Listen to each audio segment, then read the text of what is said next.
The Bluetooth icon on my dashboard lit up, and my husband's voice filled the car, crystal clear and cruel.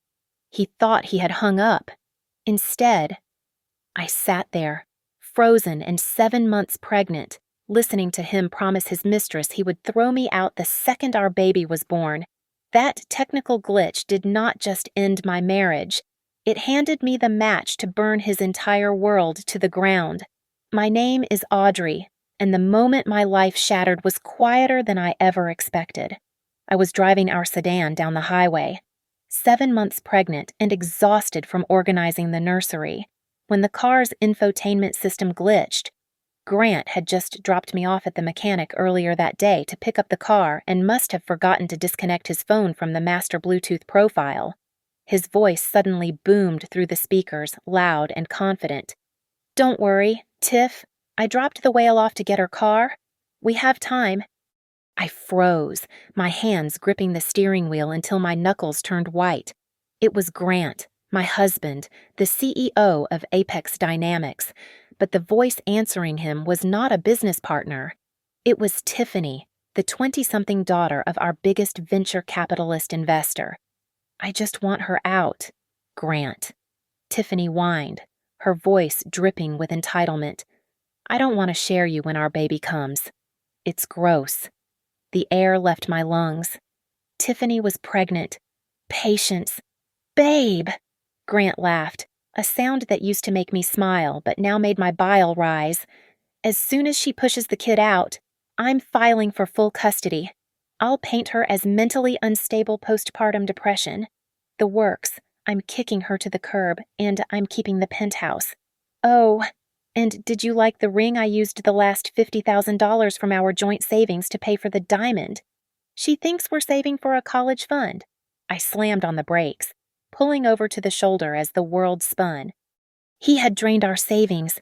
He was planning to steal my child. When I stormed into our penthouse an hour later, shaking from adrenaline and heartbreak, I expected him to panic. I expected a lie. Instead, Grant looked up from his scotch, saw the tears streaming down my face, and simply smirked. He didn't even stand up. "I assume the car has excellent audio quality," he said, taking a slow sip of his drink. "How could you?" I screamed, my voice cracking. "We have a child on the way. You used our savings for her." Grant reached into his briefcase and tossed a thick envelope onto the coffee table. It slid across the marble surface and hit my leg. "Divorce papers," he said coldly. "Sign them. You are nothing without me. Audrey, you are just a washed-up coder who got lucky marrying a CEO. Now, get out." "Get out," I gasped, clutching my stomach. "It is pouring rain outside. I am 7 months pregnant. This is my house, too." "Not anymore," Grant sneered, walking over and gripping my arm hard enough to bruise. "Tiffany needs space to nest. She is sensitive to negative energy. And frankly, looking at you right now is very negative. Get out before I call security to drag you out." He shoved me toward the door. I stumbled, barely catching myself on the doorframe. He threw my purse after me and slammed the heavy oak door in my face. I stood there in the hallway, listening to the lock click, before the humiliation forced me into the elevator. That night, I checked into a motel that smelled of stale cigarettes and mold. When I tried to buy a bottle of water from the vending machine, my card was declined. I checked my banking app. 0 balance. Account frozen. He had moved everything. I sat on the edge of the sagging bed, shivering in my damp clothes, and stared at the peeling wallpaper. I wanted to die. I wanted to curl up and disappear. But then, a memory surfaced through the fog of my grief. Apex Dynamics was about to go public. The IPO was projected to generate millions of dollars. The entire valuation of the company rested on a proprietary AI algorithm that predicted market trends with 99% accuracy. Grant had forgotten one thing in his arrogance. I wrote that code. I wrote it 3 years before we married. I copyrighted it under my maiden name. Technically, legally, and irrefutably. Grant was building his empire on land that I owned. If I pulled the license, Apex Dynamics would be worth nothing. A cold calm settled over me. I wiped my face. I was not going to sue him yet. That would give him time to prepare, to hide assets, or to bribe judges. I needed to destroy him completely. I picked up my phone and dialed his number. I let my voice tremble. I forced myself to sound pathetic. Grant. I sobbed into the receiver when he answered. Grant, please. I have nowhere to go. I'm hungry. That sounds like a personal problem, he replied, clearly enjoying my misery. I know I lost, I stammered, making sure to sound broken. I'll sign whatever you want. I just want a little money for the baby. I'll even sign over the rights to the algorithm. I know you need it for the IPO. There was a pause. I held my breath. His greed was the only thing I could count on. You'll sign the transfer of intellectual property, he asked, his tone sharpening. Yes, I cried. Just please, unlock a credit card for me. Fine, Grant said, but I want it done my way. Tiffany and I are getting married in 2 weeks. A rush job, but we want to celebrate before her bump shows. You will come to the wedding. You will smile. You will sign the rights transfer in front of the board members and shareholders during the reception to show there is no bad blood. Publicly bless us, and I will give you a check for $10,000. 10,000, I whispered, feigning gratitude. Okay. Thank you. Grant. I'll be there. Good girl, he said, and hung up. I lowered the phone, my tears instantly drying up. He wanted a show, I would give him a show. He wanted me to sign a document at his wedding. Oh, I would sign something all right, but it wouldn't be a transfer of rights. I touched my stomach. Don't worry, little one, I whispered to the empty room. Daddy is going to pay for everything. While Grant and Tiffany were busy planning the wedding of the century at a 5-star resort in Malibu, I was busy dismantling the foundation they were standing on. They were burning through cash like it was oxygen, ordering rare vintage wines from France and flying in thousands of orchids from Thailand. It was grotesque. I watched it all unfold through the screen of my cheap prepaid phone.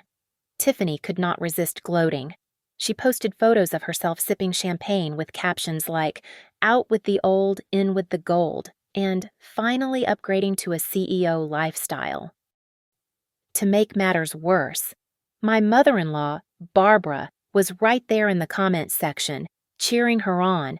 Finally, a daughter-in-law who knows how to dress. Barbara wrote under a photo of Tiffany trying on diamond tiaras. Audrey never understood that a man like Grant needs a trophy, not a workhorse. You are the perfect match for my son. Reading those words stung, but pain is a great motivator.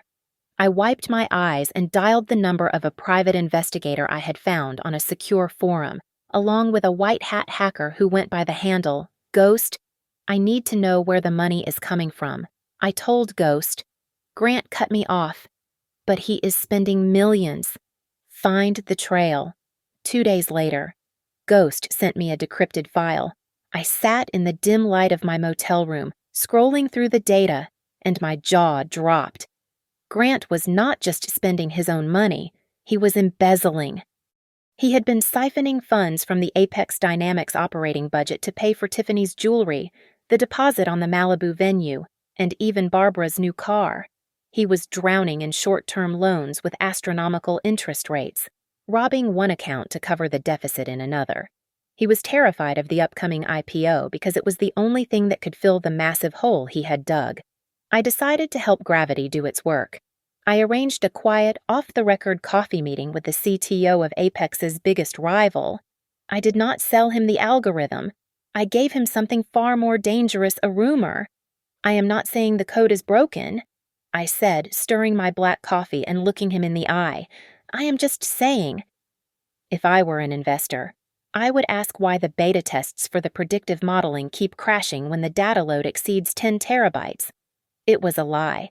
Of course. My code was flawless, but the seed of doubt is a powerful weed. Within 24 hours, The rumor had circulated through Silicon Valley. The Apex Dynamics stock price wobbled, dropping by 4%. Grant panicked. I knew he was sweating because he sent me a text message at 2 in the morning reminding me to bring my ID to the wedding for the notary. He needed that signature to reassure the board that the intellectual property was secure, hoping it would stabilize the stock. But Tiffany was oblivious to the financial precipice they were dancing on. "I found the dress," Grant, she squealed in a video she posted on her story. "It is custom Vera Wang. It only costs $200,000. Through my access to the company's internal communications, which Ghost had helpfully restored for me, I saw the frantic email Grant sent to his CFO. He ordered an emergency reallocation from the employee payroll fund. He was literally stealing the salaries of his engineers to buy his mistress a dress. I decided to stir the pot. I compiled a fake dossier using some deep fake photos and fabricated chat logs that made it look like Grant was sliding into the DMs of a famous Russian swimsuit model. I put it in a pristine white envelope and had a courier deliver it to Tiffany as an early wedding gift. The fallout was immediate. According to the bugs Ghost had activated on Grant's phone, their romantic dinner that night turned into a war zone. "Who is Svetlana?" Tiffany screamed, her voice distorting over the microphone. "You swore I was the only one." "It's fake, I don't know," her Grant yelled back, sounding exhausted. "Babe, please. I am under so much pressure with the IPO. Stop being paranoid if you are cheating on me. I will burn this wedding down." "You aren't burning anything down," Grant roared, losing his temper. "Do you know how much money I have sunk into this? You will walk down that aisle, you will smile, and you will marry me because if this IPO fails, we are both destitute." I listened to the recording and smiled. They hated each other. The trust was gone, replaced by suspicion and resentment. But their greed was the glue holding them together. They were stuck in a trap of their own making, marching toward a wedding that was destined to be their funeral. And the best part, they still thought I was just the pathetic ex-wife coming to sign a piece of paper. I bought a cheap burner phone at a gas station and inserted a new SIM card, sitting in my car. I typed out a message to Barbara, my mother-in-law. "You should check your future daughter-in-law's credit history. She is drowning in debt and looking for a lifeline. She is not marrying your son for love." I hit send and tossed the phone onto the passenger seat. I knew Barbara better than anyone. She was a woman driven by paranoia and greed. I had already planted the evidence she needed to find. I had forged several overdue payment notices from high-end credit card companies and slipped them into a box of wedding favors that had been delivered to Barbara's house for safekeeping. The chaos unfolded exactly as I predicted, through the audio bug on Grant's phone. I listened to the destruction of their menu-tasting dinner. "What is this?" Barbara screeched. I could hear the rustle of paper. $50,000 in credit card debt, a lien on your car, you are penniless." "That is a lie," Tiffany shrieked back, her voice high and piercing. "Where did you get that? You went through my purse, you crazy old hag." "Do not speak to my mother that way," Grant shouted, though he sounded more tired than angry. "She is framing me. Grant," Tiffany sobbed. "I told you she hates me." "I hate gold diggers," Barbara yelled. "Grant, you cannot marry this parasite." The sound of shattering porcelain followed, likely a plate being thrown. Grant's voice dropped to a desperate whisper. "Mom, please." "Stop," he begged. "Listen to me. Once Audrey signs the papers next week, we will be liquid. We will have millions. I promise. The first thing I will do is buy you that beach house in Monterey. Cash, no mortgage. Just please, let us get through the wedding." Barbara went silent. The promise of a beach house was enough to buy her temporary silence. 2 days later, I walked into the law firm representing Apex Dynamics. I had spent an hour making myself look pathetic. I wore a faded, oversized sweater that had a small stain on the collar, and I left my hair unwashed and pulled back in a messy bun. I wanted Grant to see a defeated woman, Grant was sitting at the mahogany conference table, looking sharp in a tailored Italian suit, though the dark circles under his eyes betrayed his stress. He sneered when I walked in. "You look terrible," he said, not bothering to hide his disgust. I haven't been sleeping well," I mumbled, keeping my eyes on the floor. "Let's get this over with," he said, tapping the table impatiently. "The lawyers drafted the agreement. You relinquish all rights to the algorithm, present and future, and you agree to appear at the wedding to confirm the transfer." "I read it," I whispered. "But Grant, I have a request." He rolled his eyes. "What now?" "I need the old Honda," I said, my voice trembling. "And I need you to keep me on the company health insurance until the baby is born. Please. I can't afford the hospital bills." Grant threw his head back and laughed. It was a cold, barking sound. "That is it?" he asked, wiping a tear of mirth from his eye. "You hold the keys to a billion-dollar IPO, and you are bargaining for a 10-year-old car and health insurance. You really are pathetic. Audrey, fine. Take it." He was so arrogant, so drunk on his perceived victory, that he carelessly tossed his unlocked phone onto the table between us while he turned to instruct his lawyer to add the clause. "Thank you," I said softly. I reached into my bag to get a pen, and in the process, I placed my own phone directly on top of his for 3 seconds. That was all the near-field communication protocol needed. The spyware I had prepared uploaded instantly. I signed the papers with a shaky hand, playing the part of the broken victim until the very end. "See you at the wedding," Grant said, snatching the papers away. "Try to dress better than this. I don't want you embarrassing me." I walked out of the office, trembling, but not from fear. I was trembling with anticipation. Back at the motel, I opened my laptop. The spyware was already feeding me live data. I bypassed his texts and went straight to his encrypted messaging apps. What I found made my blood run cold, and then hot with triumph. Grant was not just borrowing from banks. He was communicating with a user named Viper1. "Payment is late. Grant?" A message from 2 hours ago read, "The interest creates a problem for your health. I will have the money in 3 days." Grant had replied, "The IPO is guaranteed. I have the algorithm. I am pledging the code as collateral. If I don't pay, you get the source code." I sat back, staring at the screen. Grant had just committed financial suicide. He had pledged an asset he did not legally own yet, since the transfer I just signed was only valid after the public notarization at the wedding to a violent criminal organization known as the Vipers. He was borrowing dirty money to cover his embezzlement, using my intellectual property as the security deposit. "Got you," I whispered to the screen. This was not just grounds for a lawsuit. This was federal fraud. This was money laundering.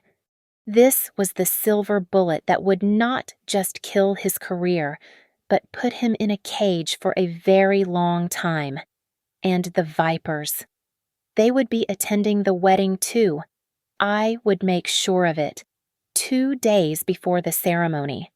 The countdown clock on Grant's life began to tick loud enough for even him to hear. My spyware intercepted a text message that appeared on his screen at 6 in the morning. It was from the encrypted number associated with the Vipers.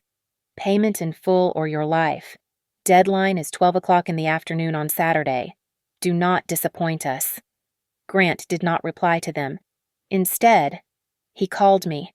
His voice was tight, vibrating with a panic he was desperately trying to suppress. "Audrey," he barked the moment I picked up. "I am just reminding you of our deal. You need to be at the venue by 11:30 in the morning. If you are late, if you make me wait even 1 minute, I will cut off every cent. I will make sure you never see a dime for that brat in your stomach. I will be there." "Grant," I replied, my voice calm and steady. I wouldn't miss it for the world. "I have prepared a special gift to go along with my signature. I don't want your garbage gifts, he snapped. Just bring the pen in your hand, and try not to look like a beggar. He hung up, unaware that his beggar ex-wife was currently standing in a fitting room at a high-end boutique in downtown Los Angeles. I was not going to show up in rags. I had spent the last of my hidden cash reserves on a custom-made maternity gown. It was deep sapphire blue, elegant, and regal. It was designed to make me look like a queen, not a victim. While Grant was sweating over his deadline, Tiffany was busy obsessing over optics. I intercepted an email she sent to the private security firm hired for the event. The ex-wife, Audrey, is on the guest list. She had written, "She is bitter and likely poor. Please search her bag at the gate. I don't want her bringing in any cheap contraband or causing a scene. She is there strictly for legal business." I smiled at her pettiness. She was worried about me bringing in cheap alcohol while I was preparing to bring in the Federal Bureau of Investigation. Later that afternoon, I sat in a nondescript coffee shop and met with a pair of agents from the Economic Crimes Division. I slid a USB drive across the table. It contained everything: the embezzled funds from Apex Dynamics, the fraudulent loan applications using Tiffany's identity, and the chat logs proving he had pledged the stolen algorithm to a known criminal syndicate. "This is substantial," the lead agent said, looking at the preliminary printouts I had provided. "Wire fraud, money laundering, and conspiracy. We will need to coordinate with the local police for the arrest. We can move on him Saturday." "Please do," I said. "The wedding starts at noon." "He expects to sign the transfer papers then. It would be the perfect time to—" Interrupt. But I wasn't done. I had one more invitation to send. Using an untraceable number, I sent a message to the Vipers. "Grant intends to transfer ownership of your collateral to a third party at his wedding tomorrow. If you want to secure your asset, you should be there to witness the signature. Noon, the Malibu Grand Resort." The stage was set. The night before the wedding, Grant held a bachelor party that looked more like a desperate attempt to outrun his terror. According to the GPS tracker on his phone, he was bouncing between 3 different nightclubs, likely drinking enough alcohol to kill a horse. He was trying to numb the fear of the noon deadline. I, on the other hand, sat in my motel room in total silence. I meditated, breathing in the stale air and exhaling my rage. I needed to be cold tomorrow. I needed to be sharp. My phone rang. It was Barbara. "Audrey," she sneered, her voice slurring slightly from her own pre-wedding celebration. "I just wanted to make sure you know your place for tomorrow. Do not try anything stupid. You are there to sign and leave. Tiffany is the star. You are just the help. I know exactly what I am." "Barbara," I said softly. "Good." She huffed. "I don't want any drama. We are finally going to be a wealthy, respectable family." "Barbara," I said, letting a long pause hang in the air. "You should pack extra tissues in your purse." "Why?" she asked, sounding suddenly suspicious. "Is that a threat?" "No," I replied sweetly. "It is just friendly advice, because tomorrow there are going to be a lot of tears." I hung up before she could respond. I lay down on the bed, my hand resting on my stomach, and closed my eyes. The bomb was armed. The timer was ticking, and Grant was about to walk right into the explosion. The California sun was relentless, bathing the coastal resort in a golden light that felt almost artificial. It was the perfect backdrop for a lie. Rows of white chairs were filled with the heavyweights of the tech industry, venture capitalists and socialites, all craning their necks to see the spectacle. The scent of thousands of imported lilies hung heavy in the air, sickeningly sweet. Up on the flower-laden dais, Grant and Tiffany stood hand in hand. To the casual observer, they looked like the golden couple, but I had walked far enough into the venue to see the truth. Grant's smile was a rictus of terror. Sweat beaded on his forehead, threatening to drip into his eyes. He was not looking at his bride. He was frantically glancing at his watch every few seconds. It was 10 minutes to 12. The deadline from the Vipers was looming, and I was his only lifeline. Tiffany, meanwhile, was posing for the cameras, oblivious to the fact that her groom was vibrating with anxiety. The officiant cleared his throat to begin the exchange of rings. That was my cue. I stepped into the open doorway at the back of the aisle. The heavy oak doors had been left open for the breeze, and I stood framed in the entrance. My silhouette cast a long shadow over the pristine white carpet. I was not wearing the rags Grant had envisioned. I was wearing a floor-length gown of deep, shimmering sapphire blue. The silk was heavy and expensive, custom-fitted to drape elegantly over my 7-month baby bump, making me look like a matriarch, a force of nature, in a sea of Tiffany's mandated pastel pinks and creamy whites. I was a striking bolt of lightning. A hush swept through the crowd like a wave. Heads turned. Whispers erupted. I saw Barbara in the front row, her mouth hanging open in shock. Tiffany's face went from radiant to furious in a split second. She squeezed Grant's hand so hard I saw him flinch. She leaned in toward him, her voice a harsh hiss that carried in the sudden silence. "She is wearing blue," Tiffany seethed, her eyes narrowing. "Grant. She is trying to ruin my color scheme. She looks better than me. Do something." Grant looked up and saw me. I saw the flash of relief that I had actually shown up, quickly replaced by indignation at my appearance. He needed to assert dominance. He needed to show these investors that he was in control of his company and his women. He let go of Tiffany's hand and stomped down the stairs of the altar, marching up the aisle toward me with his jaw set hard. He stopped 3 feet away from me, blocking my path to the guests. "You have some nerve showing up like this," he spat, loud enough for the back rows to hear. "I told you to come sign the papers, not to crash my wedding dressed like you are trying to be the center of attention. You have no respect for Tiffany or this family." I did not flinch. I kept my face impassive, my posture straight.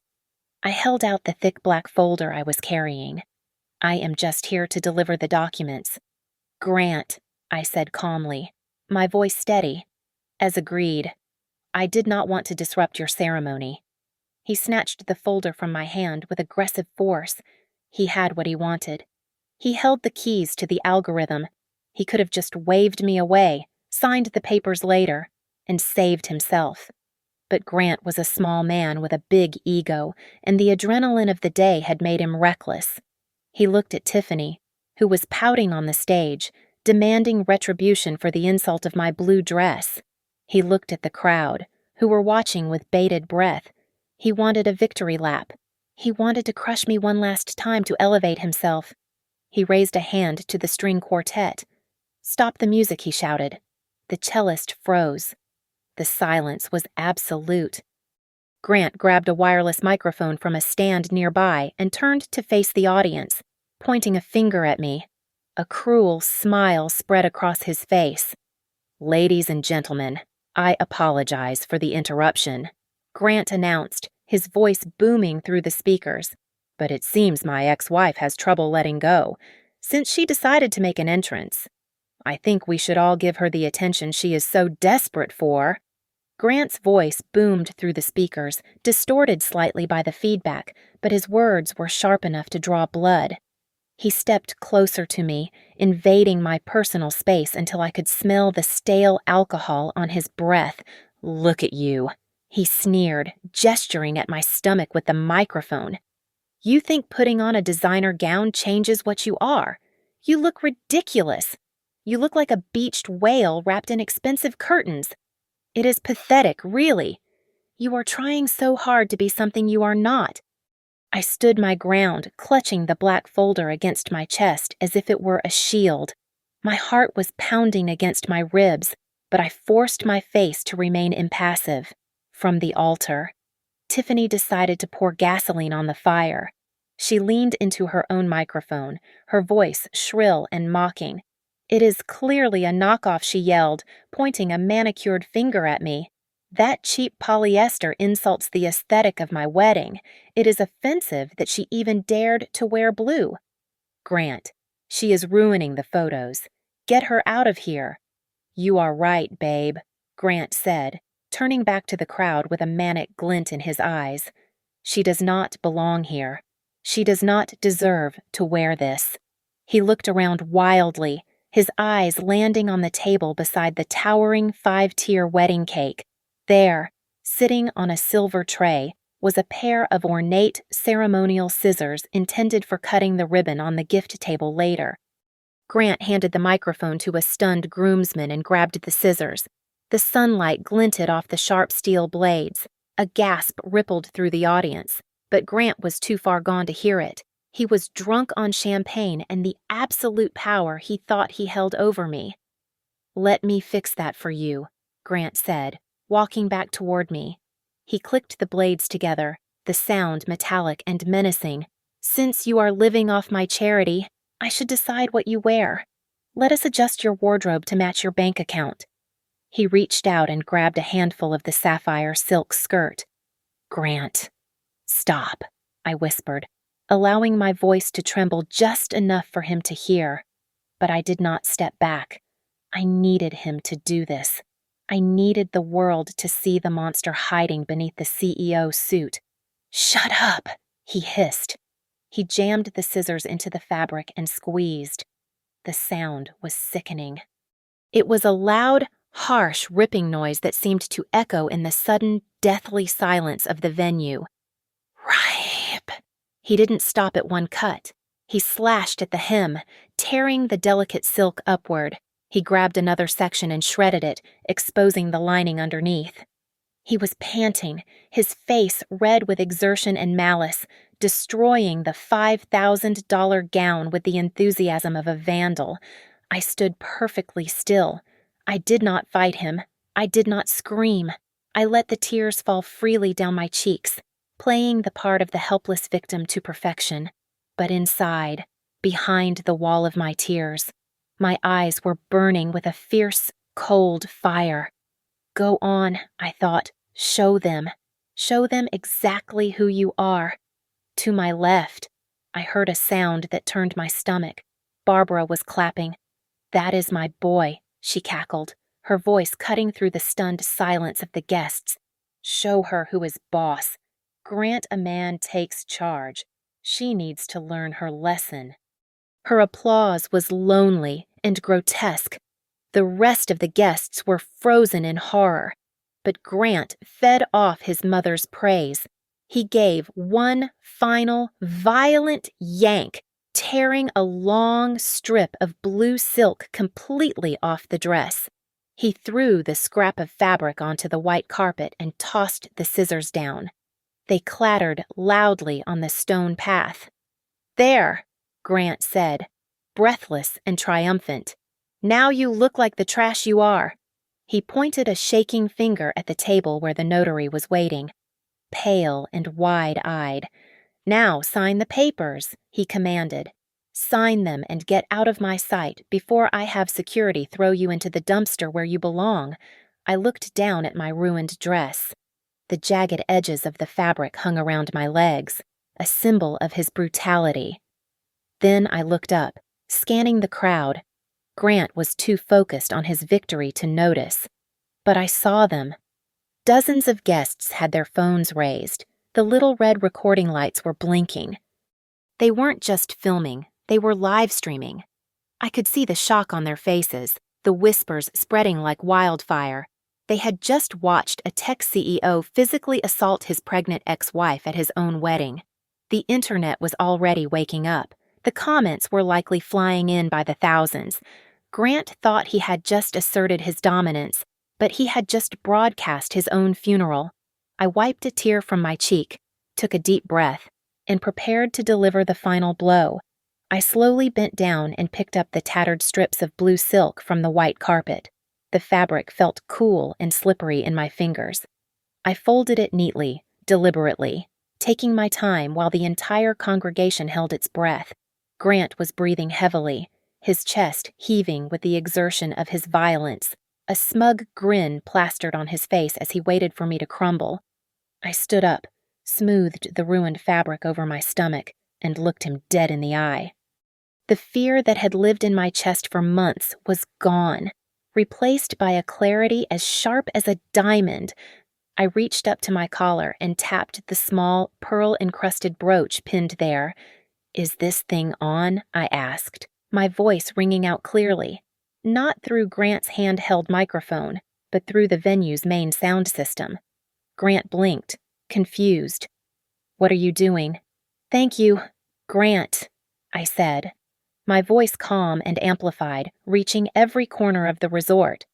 "Thank you for helping me prove your cruelty to the court of public opinion.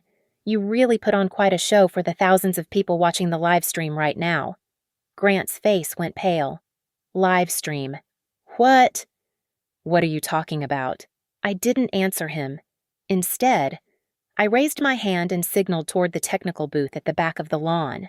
The sound technician, a young man whose student loans I had paid off earlier that morning, gave me a subtle thumbs up. Behind us, the massive LED screen that was supposed to play a montage of Grant and Tiffany's love story flickered to life, but there were no romantic photos of sunsets or holding hands. Instead, a spreadsheet appeared. It was colossal, high definition, and damning. "What is that?" Tiffany shrieked, shielding her eyes from the glare. "That," I announced, pointing at the screen, "is the forensic accounting of Apex Dynamics. Specifically, the unauthorized withdrawals you made to fund this wedding." The screen shifted. A video file began to play. It was the dashcam footage from inside my car, recorded the day Grant thought he had hung up the phone. His voice boomed over the speakers, louder than God. "I'll paint her as mentally unstable. I'm kicking her to the curb." I used the last $50,000 from our joint savings. The crowd gasped. It was a collective sound of horror. Grant stood frozen, his mouth opening and closing like a fish out of water. The blood had drained from his face, leaving him looking gray and sickly. "Turn it off!" Grant screamed, his voice cracking. "Turn it off right now. It's a fake, deep fake." But the technician did not turn it off. The screen changed again, displaying a wire transfer record labeled The Vipers, with a pending status and a terrifying interest rate. "It is over." "Grant," I said, stepping closer to him. "Open the folder." He looked down at the black folder he had snatched from me moments ago. His hands were shaking so violently that he nearly dropped it. "Open it," I commanded softly. He flipped the cover open. I watched his eyes scan the first page. He was expecting the intellectual property transfer deed. Instead, he was looking at a federal asset seizure notice. This isn't the transfer," he stammered, sweat pouring down his temples. "Where is the algorithm? Where is the code?" "The algorithm never belonged to you," I said, letting the words hang in the air. "I developed it 3 years before we met. It is copyrighted in my maiden name. I never transferred it to Apex. And I never will. The company you are trying to take public, it is an empty shell. It owns nothing." "No," Grant whispered, clutching the folder as if it could save him. "No." "You promised. You said you would sign." "I lied." I replied simply, "Just like you lied about loving me. The paper you are holding is a copy of the report I filed with the FBI this morning for credit fraud, embezzlement, and spousal abuse. And that seizure notice, that is from the bank. They froze the company accounts an hour ago." On the screen behind us, a live feed of the Apex Dynamics corporate bank account appeared. The balance was highlighted in angry red numbers, -$4,200,000. Tiffany turned around and saw the number. Her eyes rolled back in her head, and she let out a sound that was half scream, half sob. "You're broke," she screeched, turning on Grant with the ferocity of a cornered animal. "You told me you were worth $50 million. You told me this wedding was paid for. It was supposed to be." Grant yelled back, looking frantically from her to the screen. "She sabotaged me, Audrey. Fix this. Tell them it is a mistake." But the audience had seen enough. The murmuring had turned into a roar. I saw the venture capitalists in the front row, men who controlled billions of dollars, stand up and button their suit jackets. They didn't look back. They simply turned and walked away, pulling their phones out to call their legal teams. They were fleeing the scene of the crime before the authorities arrived. Going somewhere, I asked into my microphone, watching the rats desert the sinking ship. Grant dropped the folder, papers scattered across the floor, mixing with the shredded blue silk of my dress. He looked small. He looked destroyed. "You can't do this," he wheezed, his eyes darting around for an exit that didn't exist. "I didn't do this." "Grant," I said, stepping back to let the world see him in all his pathetic glory. "You did. I just turned on the lights." The realization that his life was over hit Grant like a physical blow, but instead of surrendering, he snapped. His face twisted into a mask of pure, unadulterated hatred. He let out a guttural roar, abandoning all pretense of sanity. You bitch," Grant screamed, his voice cracking with hysteria. "You ruined everything. I will kill you." He lunged at me. He charged across the few feet of space separating us, his hands curled into claws reaching for my throat. I did not move. I did not even flinch. Before he could get within arm's reach, a blur of motion intercepted him. My waiter. A man named Marcus, who was actually a former Marine turned private security contractor, tackled Grant mid-air. They hit the white carpet with a heavy thud. Marcus pinned Grant's arm behind his back effortlessly, pressing his face into the floor. "Get off me!" Grant shrieked, spitting onto the carpet. "Do you know who I am? I am a CEO." The chaos was just beginning, before the guests could even process the assault. The heavy double doors at the entrance of the ballroom slammed open against the walls with a violence that shook the room. It was not the police. Not yet. 5 men walked in. They were not wearing the pastel colors of the wedding theme. They wore ill-fitting dark suits and sunglasses, and they carried an aura of menace that made the air in the room drop 10 degrees. The Vipers had arrived. The leader, a man with a thick neck and a scar running through his eyebrow, scanned the room. He ignored the terrified guests and walked straight toward the altar. He looked at the LED screen still displaying the negative bank balance, then looked down at Grant, who was being hauled to his feet by Marcus. "Mr. Sterling," the leader said, his voice low and gravelly, projecting easily over the whimpering crowd. "We were watching the stream. It seems the collateral you promised us does not exist." Grant's knees buckled. He looked more terrified of this man than he had ever been of the FBI. No, please," Grant stammered, his eyes wide with terror. "I can explain. It is a misunderstanding. I can get the money. The deadline is noon," the leader said, checking his heavy gold watch. "It is 12:01. Since you have no algorithm and no cash, we are here to collect liquid assets." Grant scrambled backward, desperate for cover, in a display of cowardice that shocked even me. He grabbed Tiffany by the shoulders and yanked her in front of him. He crouched behind his pregnant bride, using her body as a human shield against the gangsters. "She spent it," Grant yelled, his voice high and pathetic. "Talk to her. She bought the dress. She bought the ring. Take the ring." Tiffany let out a blood-curdling scream. She elbowed Grant in the stomach and shoved him away with surprising strength. "Get off me!" she screeched, tears streaming down her face, ruining her makeup. "I didn't know. He told me he was rich. I am a victim here. I am just a girl. Don't hurt me." A collective gasp of revulsion rippled through the remaining guests.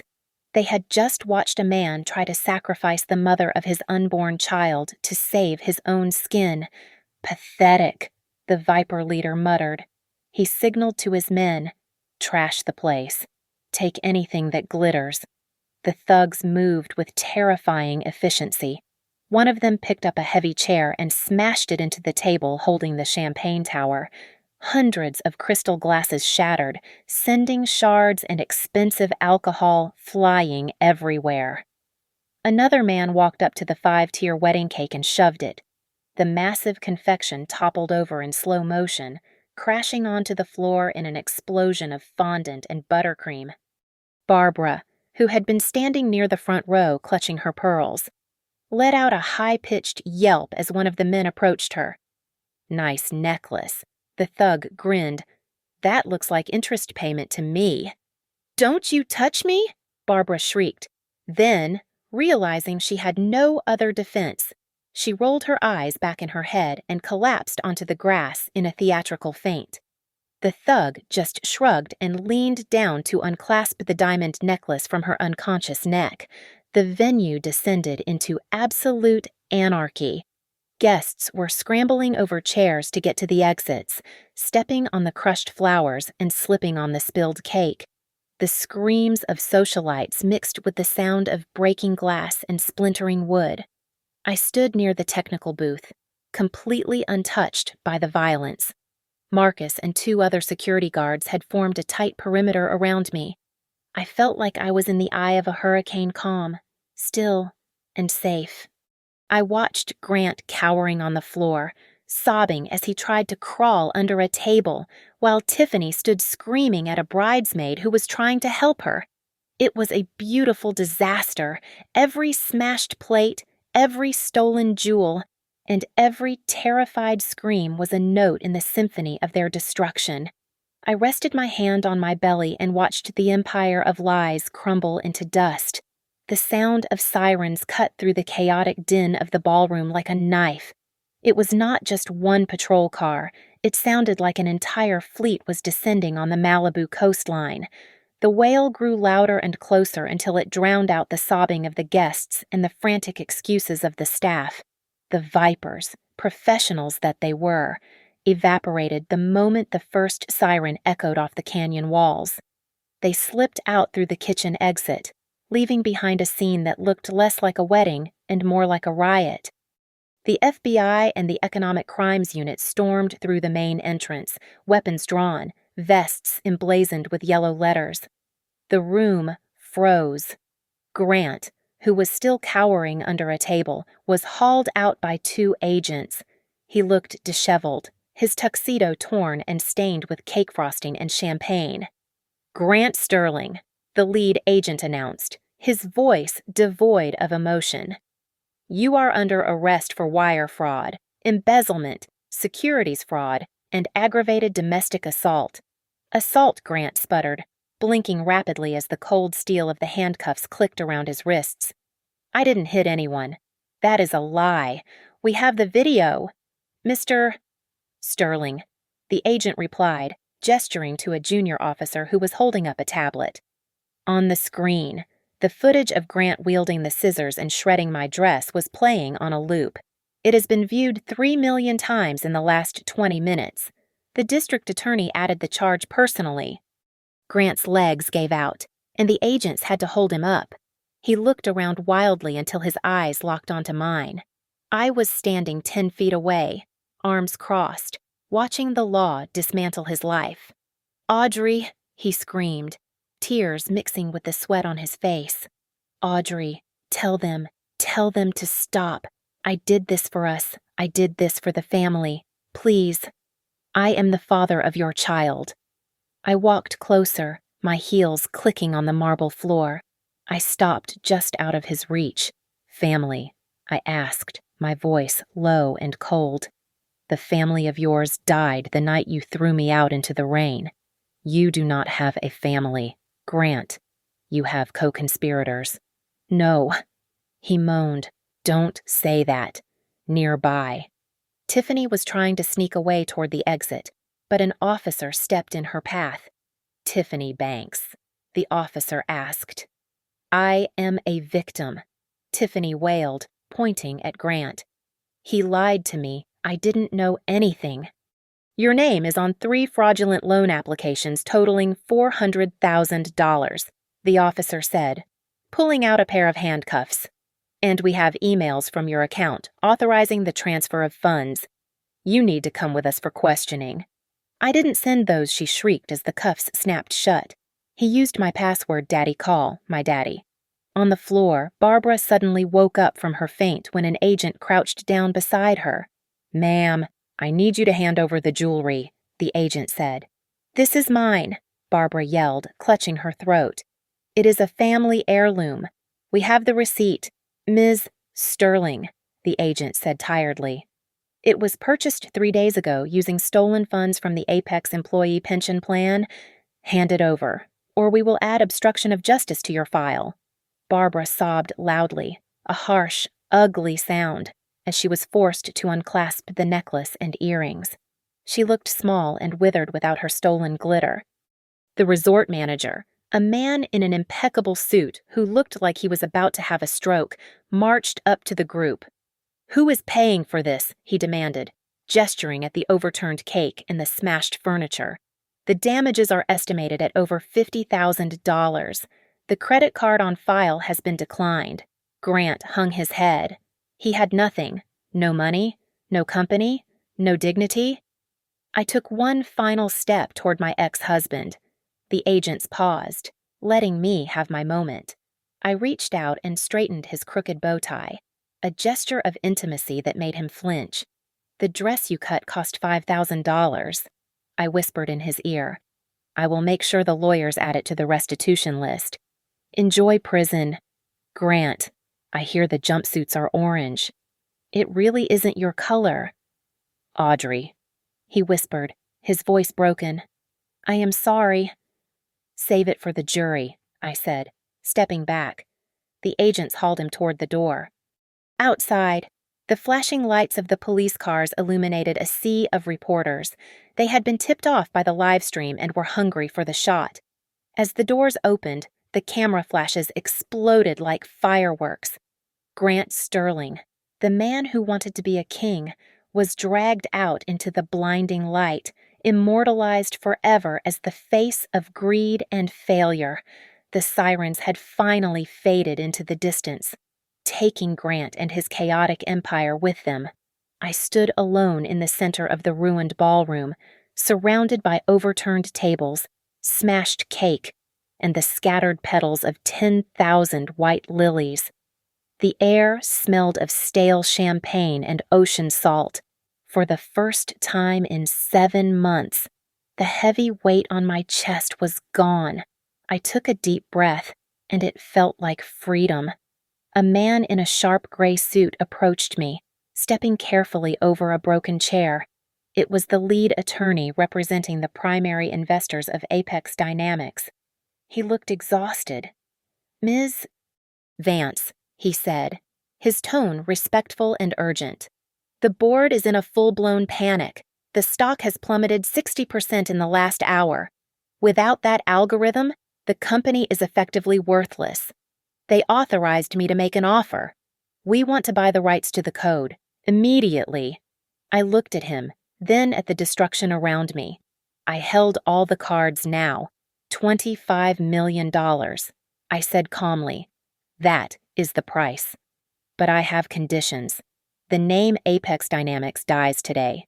You will rebrand the company entirely, and you will fire every single board member and executive who enabled Grant's behavior. I want a clean slate, or I take my code elsewhere." The lawyer didn't even blink. He knew they had no choice. "Done," he said, extending his hand. "We will have the paperwork drawn up within the hour." I shook his hand and turned to leave. As I walked toward the exit, a disheveled figure stumbled out from the shadows of the lobby. It was Tiffany. She had been released by the police pending further investigation, likely because she had turned state's witness against Grant the moment the handcuffs touched her wrists. She looked like a ghost. Her makeup was smeared down her cheeks, and her dress was torn. "Audrey," she cried, rushing toward me, her eyes wide with desperation. "Audrey, wait! You have to help me." "The police seized my accounts too.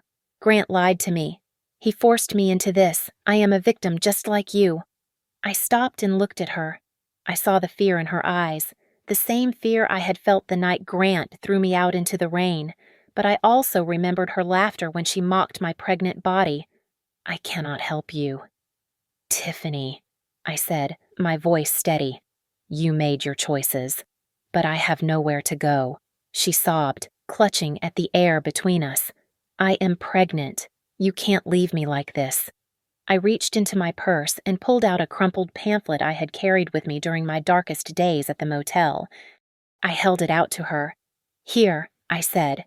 This is a list of state-funded shelters for single mothers. They will give you a bed and a meal. It is more than Grant gave me. I dropped the paper into her trembling hand and kept walking. Outside, the sun was blindingly bright. Barbara was standing near the valet stand, arguing loudly with a police officer who was preventing her from leaving the premises. When she saw me, her face twisted into a mask of pathetic hope. She lunged toward me. Audrey, she screamed. Audrey, darling, wait. We are family. You can't leave me here with these bills. That manager wants me to pay for the cake. My security guard, Marcus, stepped in front of her like a stone wall.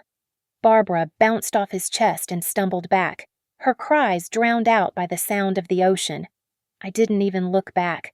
I slid into the back seat of the waiting town car. The leather was cool and soft against my skin.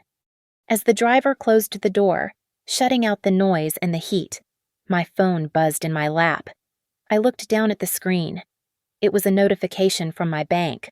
Wire transfer received $25 million. The balance on my screen looked like a telephone number.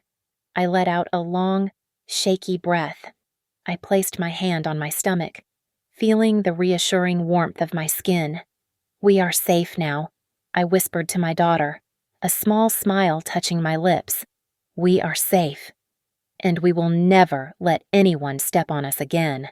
The car pulled away from the curb, merging onto the Pacific Coast Highway. I watched the resort disappear in the rearview mirror, a crumbling monument to greed and betrayal. I turned my face forward, toward the open road and the endless blue horizon. The nightmare was over. Our life was just beginning. Thank you so much for listening to my story. Please comment below where you are listening from. I would love to hear from you. Don't forget to subscribe to the channel Lily Revenge Stories, like the video, and hit the hype button to help this story reach more people.